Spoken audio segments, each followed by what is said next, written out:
BCN news కి స్వాగతం. ముందుగా బులెటిన్ లో హెడ్లైన్స్.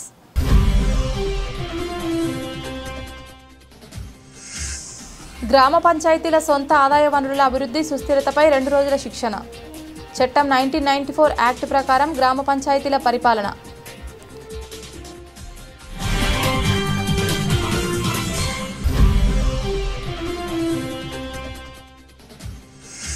బాలాజీనగర్ గ్రామ సమీపంలో ఉన్న ప్రభుత్వ భూములను కొందరు దురాక్రమణ.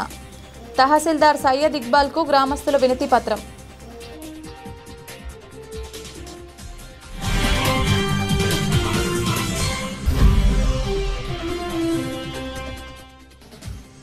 పంచాయతీలలో జరిగే అభివృద్ధి కార్యక్రమాల పట్ల, వాటికి వచ్చిన నిధుల పట్ల అవగాహన. నాయుడుపేట ఎంపీడీఓ కార్యాలయంలో మండల లెవెల్ ట్రైనింగ్ ప్రోగ్రాం.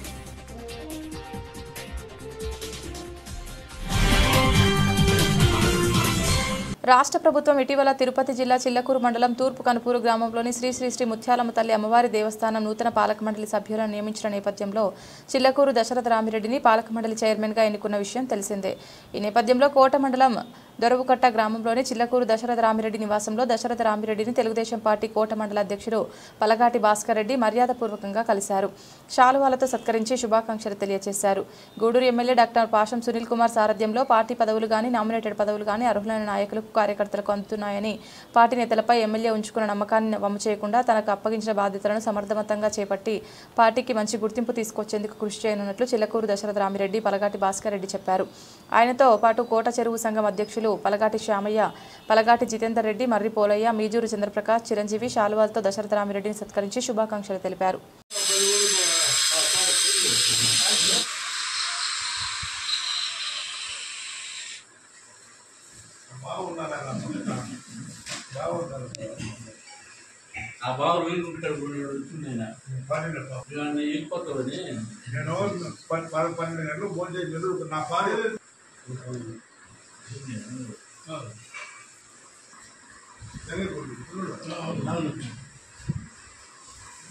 ట్రెండింగ్లో ఉండేది ఒకసారి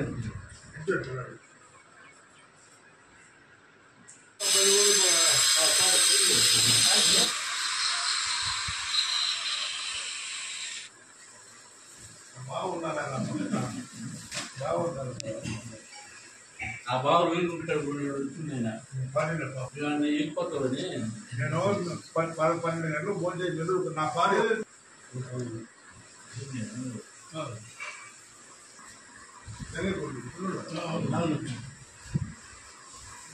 ట్రెండింగ్లో ఉండేది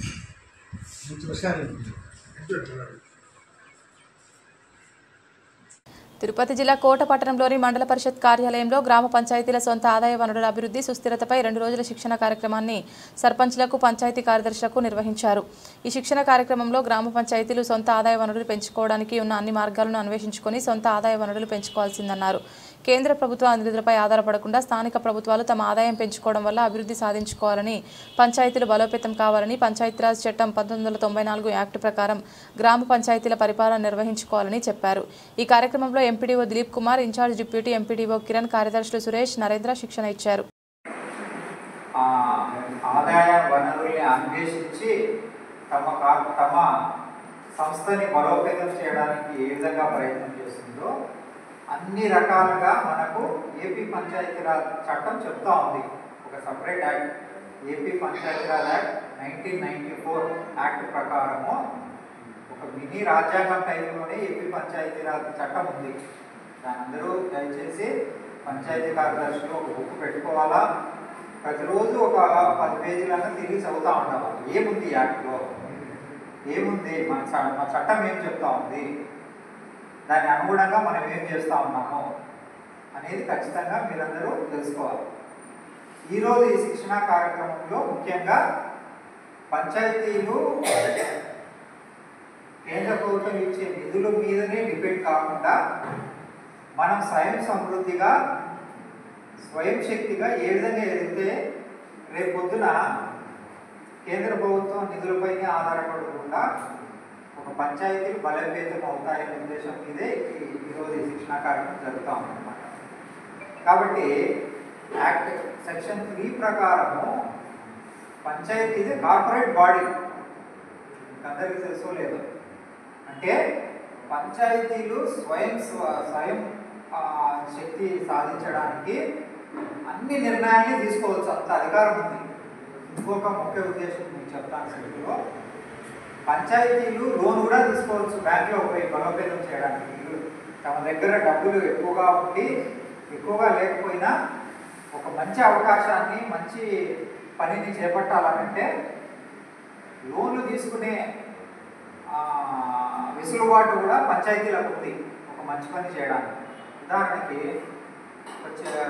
తమకు ఒక ట్రాక్టర్ ఉంది, ఇంకో ట్రాక్టర్ కావాలా, మీరు లోన్ లాగా తీసుకోవచ్చు.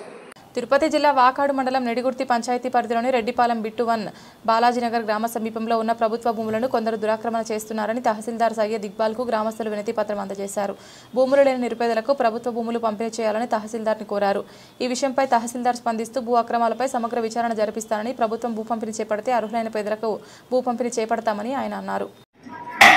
వాకాడు తహసీల్దార్ నేను మాట్లాడుతున్నాను. ఈరోజు రెడ్డిపాలెం బిట్ 1 బాలాజీనగర్ గ్రామస్తులు తమ భూములు లేవని తమ పరిధిలో ఉన్న అక్కడ విలేజ్ సంబంధించిన భూములు వేరే వాళ్ళు సాగు చేసుకుంటున్నారని, తమ భూములు లేవు కావున భూములు పంపిణీ చేయవలసిందిగా కోరి ఉన్నారు.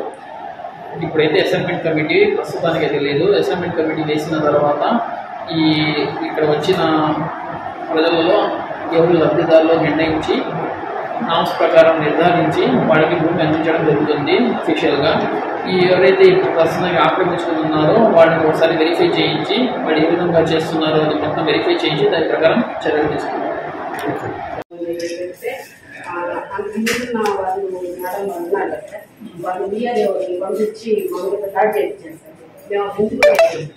ఇంటికి వచ్చేసి ఇంకా మా వల్ల కాదు పెద్ద ఇంటి వాడు ఇంటి చేస్తారు. ఇప్పుడు అది కూడా ఉన్న పట్టాలు ఉన్నాయి కదా, వాళ్ళు కొంచెం చేసుకుంటూ వచ్చేస్తా ఉన్నారు సార్ పట్టాలు. ఏది లేదు, మా ఊరికి గుడి లేదు, బడి లేదు, పిల్లకాయలు కూడా నడిచిపోతున్నారు సార్. ఒకవేళ ఒక మనిషికి బాగా ఉన్నా సరే హాస్పిటల్కి రావాలంటే ఏమన్నా మీకు రావాలంటే ఒక 6-7 సేపు పడుతుంది సార్. ఏది పట్టించుకోవాలి సార్, ఓటు మటన్ వస్తాయి. ఇప్పుడు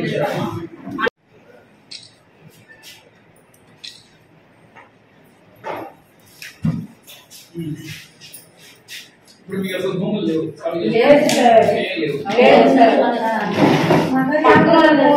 భూములు తీసుకొని మేము చేసుకుంటాం సార్. మేము దాంట్లో పండించి వాళ్ళకి ఇవ్వాల్సింది సార్. మా ఇంట్లో ఏది లేదు సార్. నీళ్లు తప్పించి ఏది లేదు సార్. మా ఊరిని చూసిన చేయాలంటే గవర్నమెంట్ కమిటీ పెట్టింది.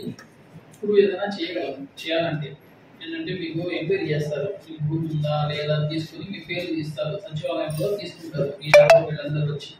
అప్పుడు ఆ పేర్లన్నీ జాబితా ఏమో పైకి పంపిస్తే వాళ్ళు ఓకే చేయాలి. ఇండివిజువల్గా తహసీల్దార్కి ఇచ్చే అధికారం లేదు. అది అప్పుడు మాకు 80-90 అప్పుడు ఉండేది తహసీల్దార్కి అధికారం, ఇప్పుడు లేదు. ఇప్పుడు ఇవ్వాలంటే డిస్ట్రిక్ట్ ఇన్ఛార్జ్ నేతృత్వంలో ఒక కమిటీ ఉండేది. దాంట్లో ఎమ్మెల్యే గారు, జాయింట్ కలెక్టర్ గారు, ఆర్టీఓ గారు వీళ్ళందరూ ఉంటారు. వాళ్ళందరూ చూసి మన లిస్టు పంపిస్తాం కదా, మన విలేజ్ లో వీళ్ళు ఉన్నారు, ముందేంటంటే మీరు ఆ గ్రామానికి చెందిన వాళ్ళే ఉన్నారు. రెండోది భూమి.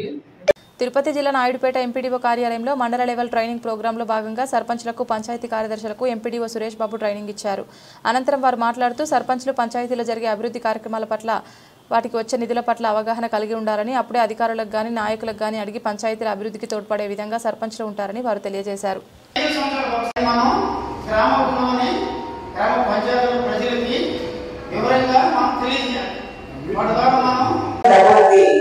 పంచాయతీలోనే స్థానిక గ్రామాల్లోనే అభివృద్ధి చేయాలి. ఎమ్మెల్యే గ్రాంట్ అయినా, ఎంపీ గ్రాంట్ అయినా, జిల్లా పరిషత్ చైర్మన్ గ్రాంట్ అయినా, సెంట్రల్ గవర్నమెంట్ గ్రాంట్ అయినా, ఎన్ఆర్జీఎస్ అయినా, ఏ గ్రాంట్ అయినా గ్రామాల్లో అభివృద్ధికి పనికొస్తాయి. అవన్నీ డెవలప్మెంట్కి మాత్రమే పనికొస్తాయి. పంచాయతీలో నీటి అవసరాలు, పారిశుద్ధ్యం, కరెంటు, లైట్లు, మౌలిక వసతులంతా కూడా పంచాయతీ బాధ్యత. వాటికి ఎమ్మెల్యే గారు కానీ, ఎంపీ గారి మీద ఆధారపడితే గ్రాంట్స్ రావు. మనం స్వయంగా గ్రామాల్లో వనరులు సమీకరించుకొని ఆ వనరులతోనే పంచాయతీలో మౌలిక వసతులు, తాగునీరు, విద్యుత్తు, శుభ్రత, అవన్నీ కూడా చేయాల్సింది మీకు చెప్పాల్సిన అవసరం లేదు. పంచాయతీలో ఆల్రెడీ 4.5 సంవత్సరం సర్పంచులుగా పనిచేశాను.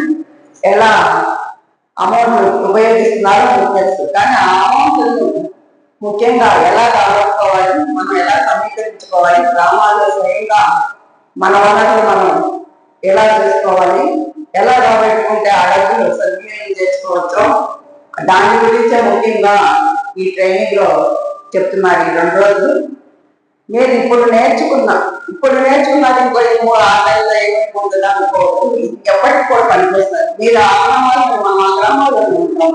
తర్వాత ఎవరన్నా ఉన్నాడు ప్రజాప్రతినిధులు, వాళ్ళని కోచింగ్ చేయొచ్చు. సెక్రటరీ ఏం చేస్తున్నారు, వచ్చిన అమౌంట్ ఏం చేస్తున్నారు, ఏంటికి పెడుతున్నారు, ఎందుకు పెట్టట్లేదు అనే కోచింగ్ చేసే అవకాశం ఎప్పుడు ఉంటుంది. ఎందుకంటే మనకు అవగాహన ఉంటే అడిగే ధైర్యం కూడా వస్తుంది. నిలదీసే హక్కు ఎప్పుడు ఉంటుంది. పౌరుడికి ఒక ప్రజాప్రతినిధే కాదు, పౌరుడికి కూడా హక్కు ఉంటుంది. ప్రజాప్రతినిధిని నిలదీస్తాడు, అధికారులను నిలదీస్తాడు. అది ఉన్నప్పుడు అధికారులు కూడా సక్రియంగా పనిచేస్తారు, ప్రజాప్రతినిధులు కూడా బాధ్యతగా పనిచేస్తారు. కాబట్టి నేర్చుకోవడం అనేది ఇక్కడ ముఖ్యం. మామూలుగా అయితే మీకు లోకల్లో మండల పరిషత్ కార్యాలయంలో ట్రైనింగ్ ఇస్తున్నారు. ఎంపీడీఓ గారికి, మాకు చెప్పి చేయడానికి బాపట్ల ఇస్తున్నారు. 3 రోజులు వెళ్ళాలి.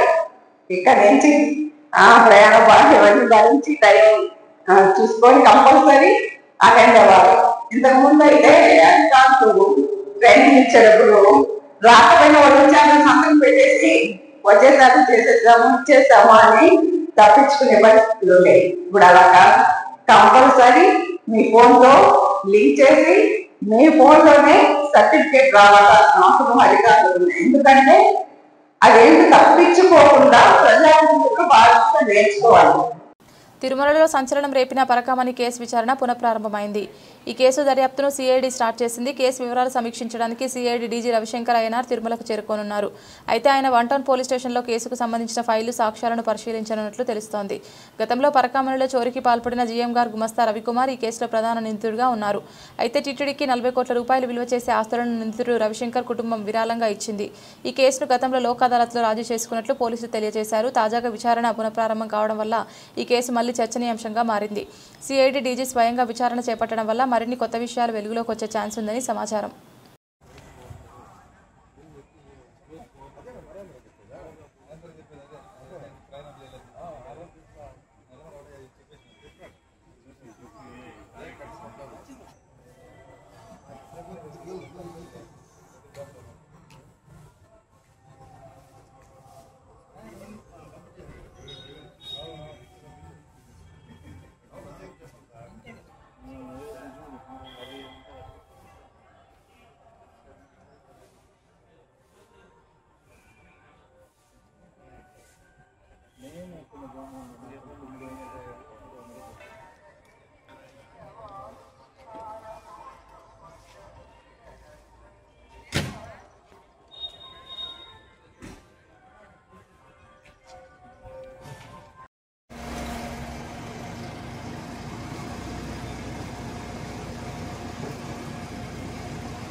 నమస్తే గోవింద.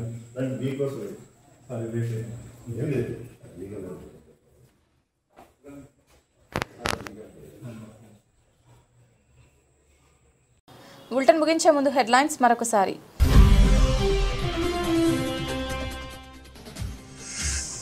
గ్రామ పంచాయతీల సొంత ఆదాయ వనరుల అభివృద్ధి సుస్థిరతపై 2 రోజుల శిక్షణ.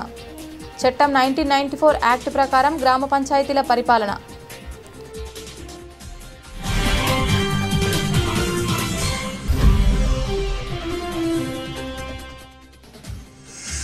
బాలాజీనగర్ గ్రామ సమీపంలో ఉన్న ప్రభుత్వ భూములను కొందరు దురాక్రమణ.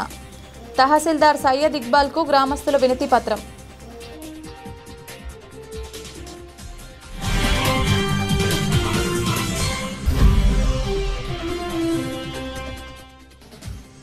పంచాయతీలలో జరిగే అభివృద్ధి కార్యక్రమాల పట్ల వాటికి వచ్చిన నిధుల పట్ల అవగాహన నాయుడుపేట ఎంపీడీఓ కార్యాలయంలో మండల లెవెల్ ట్రైనింగ్ ప్రోగ్రాం.